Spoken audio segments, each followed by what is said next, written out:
આજે શુક્રવાર 6 ડિસેમ્બરે અમુક શેર છે જેની મૂવમેન્ટથી કમાઈ શકાશે. પણ આજે મોટાભાગના શેર એવા છે કે પહેલાં પ્રી માર્કેટમાં જોજો કે પ્લસમાં રહે છે કે નહીં. અગર પોઝિટિવ ટોન હોય તો પછી સવારનું માર્કેટ ચાલુ થાય પછી એમાં ગેમ કરજો. હવે આજના શેરની વાત કરીએ તો રીટ્સનો શેર છે જે આજે તેજીમાં રહી શકે, કારણ કે ઇન્ડિયન ઇન્સ્ટિટ્યૂટ ઓફ મેનેજમેન્ટ રાયપુરે એમને 148.25 કરોડનો ઓર્ડર આપ્યો છે. એક પ્રોજેક્ટ છે એમાં એમને કન્સલ્ટન્ટ રાખ્યા છે. બીજું છે વારી એનર્જી.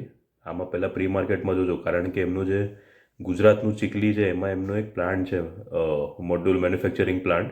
એની અંદર જે પીવી મોડ્યુલ ટેસ્ટિંગ લેબ છે એને NABLનું એક્રિડિએશન મળી ગયું છે. એટલે આ બી આમ પોઝિટિવ વાત કહેવાય.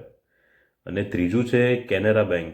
હવે કેનેરા બેંકને RBIએ મંજૂરી આપી છે કે એમનો જે આ છે કેનેરા રોબેકો એસેટ મેનેજમેન્ટ કંપની, એમાંથી 13% હિસ્સો છૂટો કરી શકશે.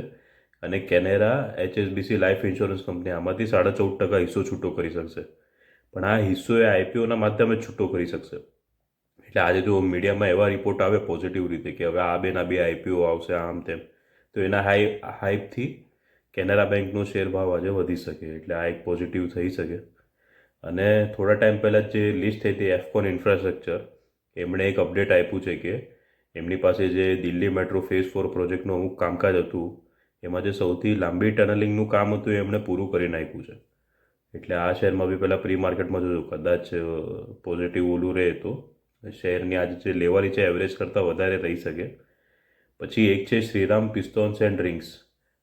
આ પ્રી માર્કેટમાં જ ગ્રી ઝોનમાં રહી શકે, કારણ કે જાપાનની જે ફૂઝી ઓઝેક્સ છે એમની સાથે જે એમનું ટેકનિકલ કોલેબોરેશન હતું એ 5 વર્ષ માટે એમણે લંબાવી દીધું છે, એક્સટેન્શન કર્યું છે. એક શેરથી બચીને રહેજો ડૉક્ટર રેડ્ડીઝથી, કારણ કે એમની જે સ્ટેપ ડાઉન સબસિડરી હતી, સ્ટેપ ડાઉન સબસિડરી એટલે સબસિડરીની બી સબસિડરી, એનું નામ છે doctor Reddy's laboratories Kazakhstan LLP. આમને જે તે કઝાકિસ્તાનની ટેક્સ ઓથોરિટીએ 28.7 લાખનો દંડ ફટકાર્યો છે. એટલે આ શેરમાં આજે બચીને જ રહેજો, નકામાં નેગેટિવિટી ફેલાયેલી રહે એટલે. હવે આજે લિસ્ટિંગ છે મેઇન બોર્ડમાં સુરક્ષા ડાયગ્નોસ્ટિક્સનું. આનું કંઈ ગ્રે માર્કેટમાં ખાસ હતું નહીં, એટલે બહુ કંઈ હોપ નથી કે લિસ્ટિંગ સારું થાય. પછી ખબર નહીં, કંઈ કહેવાય નહીં અહીંયા તો. સ્વિગીમાં બી આપણને એવું જ હતું ને પછી સારું એવું લિસ્ટ હતું. અને એક છે SMEમાં ગણેશ ઇન્ફ્રાવર્લ્ડ. આના તો ફંડામેન્ટલ સારા હતા, ગ્રે માર્કેટમાં બી સારું હતું. અને આમે SME સેગમેન્ટમાં હમણાંથી સારા એવા પ્રીમિયમ જ લિસ્ટ થાય છે. હવે બીજું સેન્સેક્સ નિફ્ટીની આજની વાત કરીએ તો ગઈકાલે રાતના વોલ સ્ટ્રીટ આખું ઘટી ગયું. અમેરિકાનું બજાર ઘણા દિવસ પછી બધા જ ઇન્ડેક્સ ઘટી ગયા, પણ યુરોપ આખું પ્લસમાં હતું. હવે આજે એશિયામાં જાપાન, સિંગાપુર અને સાઉથ કોરિયા માઇનસમાં છે. હોંગકોંગ, ચીન, ઇન્ડોનેશિયા અને તાઇવાન પ્લસમાં છે. મેઇન આપણું ગિફ્ટ નિફ્ટી પણ 8 વાગ્યા સુધીમાં 0.09% પ્લસમાં હતું. એટલે એવી હોપ કરી કે સેન્સેક્સ નિફ્ટી આંશિક પ્લસમાં ખુલે. પણ હવે આજે RBIની મિટિંગનો બી અહેવાલ આવશે.